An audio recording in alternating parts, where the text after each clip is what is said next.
На стене в твоем подъезде я пишу тебе письмо.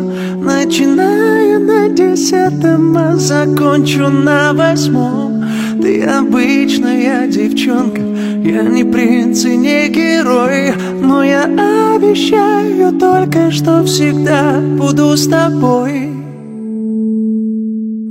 Ее улыбка беззаботная, с ямочками, и я уже путаюсь в мыслях беспорядочно. Пытаюсь подобрать слова к тому, что объяснить нельзя. Она все смотрит и улыбается. Глупая ситуация. Откуда ж ты свалилась на мою голову? Она к таким переменам была явно не готова. Не пойму одно, ты смеешься над шутками или надо мной? Ладно, последний анекдот из прошлого номер твой. На замерзших окнах я рисую твой портрет, засыпая без тебя. Я на ночь оставляю свет, карандашами в дневнике прячу мысли о тебе. И ты еще не знаешь, что Москва слезам не верит, но если ты заплачешь, я буду рядом, поверь мне.